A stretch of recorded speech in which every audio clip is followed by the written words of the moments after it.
Thank you, Mr. Chairman. Mr. Speaker, I'm delighted to be here with you, Mr. Chairman. You've been a great leader for us on these fiscal issues, budget issues, the United States government. You understand how our economic model works as well as anyone, and the fact that if we, as a government, as a people, if we're going to provide services which are normal government functions for our people, those services have to be paid for in some way. You know, Mr. Speaker, I came to this Congress 12 years ago last month, having campaigned on much on the idea of fiscal responsibility. At that point in time, this Congress and the administration, Congress controlled by Republicans, administration in the hands of a Democrat, they were working very hard to solve a serious fiscal problem that was inherited in 1992 by the then new Clinton administration. And this Congress and that administration worked hard.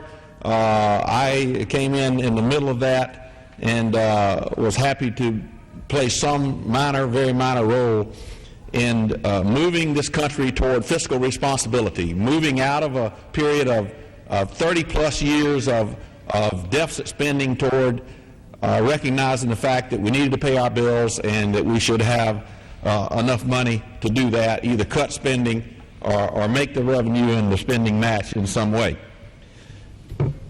In 4 short years, by 2001, when President Bush took office, this country had moved to a surplus situation that you heard described here.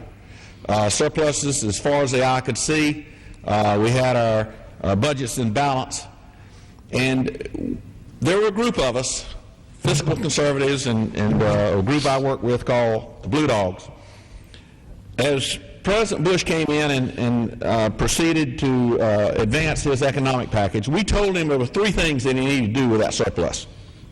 Number 1 is cut taxes, lower taxes. All of us want lower taxes. If you have a surplus, then you have room to do that. You should do it.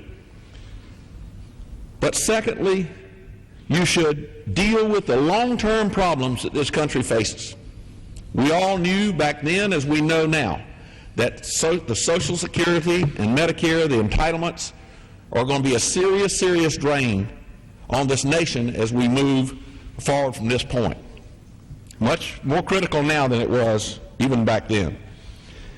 So let's take part of that surplus and deal with and fix the structural problems that existed in Social Security and Medicare so that those programs would continue to exist on into the 21st century and continue to create a lifestyle when people get into retirement that enables them to be productive rather than to be a drain on society. And thirdly, we should take the balance of the money and pay down debt. This country had been running deficits and creating debt for 30 years running. And it was time to stop that and to begin to lower that debt bill, that side of the ledger, if you will. Why would you want to do that? Number 1 is you always prepare for something for the downturn days. Those were good days economically. But we knew, all of us knew that wouldn't last forever, that you would eventually have a downturn in the economy, and you would need some cushion to make sure that you could survive those downturns. We also know that from time to time in the history of this nation we have disasters, whether it be natural disasters or man-made disasters. And in this case, the 9/11 disaster was a man-made disaster, but nevertheless one that we had to deal with. And so you look at things like that and you want to have a reserve, and this package that then President Bush pushed was overlooked that and didn't accommodate that. So the other thing you do by lowering debt is you lower your debt service, your interest costs that you have to pay annually, and you're able to spend more of your revenue base on the programs that are important to Americans. whether it be Medicare or Social Security or health care or education or security, national security or whatever it be, why would you want to pay, take the money and pay debt service, interest, if you will, rather than put it in the programs that are important to people and help people? So we explained all this to the President and to his team, his OMB director and his vice president. They kind of made fun of us and said, oh, no, we're going to have plenty of money. If you pay down debt, you'd pay it down too fast, and there would be prepayment penalty problems, and gosh knows, I wish we had that problem today. We are in a very serious situation now as a result of those policies, you know, that even on the tax cut side, we had an opportunity to fix some very serious problems in our tax code that we talk a lot about today. The AMT, the alternative minimum tax, could have been fixed permanently in 2001. The estate tax, all of us know that the problems that the estate tax causes our small business people and our ranchers and farmers. That could have been fixed permanently in 2001.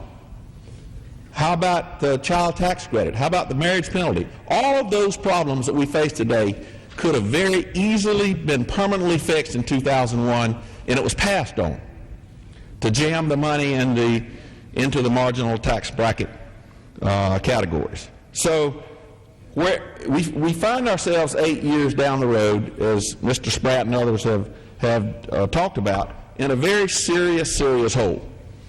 And America has found itself in this kind of place before, and we will buckle up.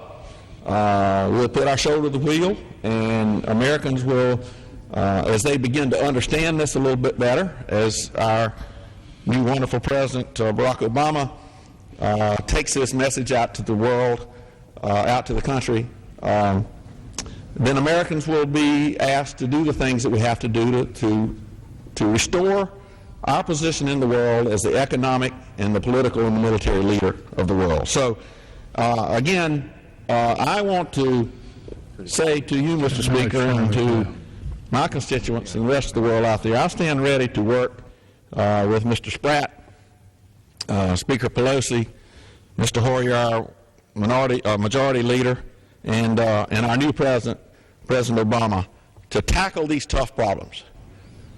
Some tough decisions have to be made in the coming months as to how we blunt the effects of this economic downturn, how we soften the impact, how we shorten the length of the economic downturn. It's going to be a very difficult thing to do, and it's going to be painful, but we can do it.